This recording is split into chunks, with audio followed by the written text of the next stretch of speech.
Identiski vienādas izteiksmes ir matemātikas koncepts, kas atklāja, kā divas vai vairākas algebriskas izteiksmes var izteikt to pašu matemātisko realitāti, neskatoties uz to atšķirīgo formu.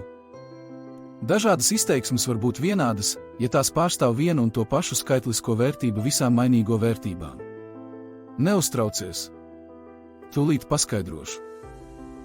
Iedomājies, tev ir divas kartes ar norādi, kā nokļūt no tavas viesnīcas uz Panteonu, bet vienā kartē norādītais ceļš ir garāks, otrajā īsāks. Lai arī maršruti atšķiras, gala rezultāts abos gadījumos ir identisks, tomēr, ja tev šis ceļš būs jāmēro regulāri, tad labāk vairāk laika pavadīt Panteonā, ne ceļā uz to. Tāpat arī matemātikā divas algebriskas izteiksmes var izskatīties atšķirīgi, bet identiski vienādas izteiksmes nozīmē, ka tās pārstāv vienu un to pašu matemātisko ideju vai vērtību. Izteiksmes, kuru skaitliskās vērtības ir vienādas ar jebkurām mainīgo vērtībām, sauc par identiskām izteiksmēm.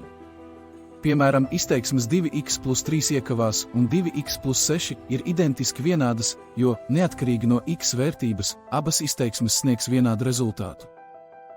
Atceries, divu identisku izteiksmju vienādību sauc par identitāti. Tagad apskatīsim šīs izteiksmes. Un, lai pierādītu, ka tās ir, vai arī nav identiski vienādas, mēs aizstāsim x ar dažādiem skaitļiem un redzēsim, vai abas izteiksmes sniegs vienādu rezultātu. Ja x ir 1, tad. Ja x ir 3, tad.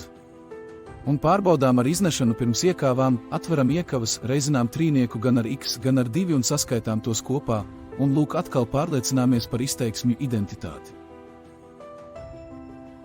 Neliels patstāvīgs darbs, izpildi un pārliecinies, vai rezultāts sakrīt. Identiski vienādas izteiksmes palīdz saprast, ka dažādas algebriskas formas var pārstāvēt vienu un to pašu matemātisko realitāti. Šī prasme ir būtiska, lai veiksmīgi risinātu vienādojumus un attīstītu spēju domāt analītiski.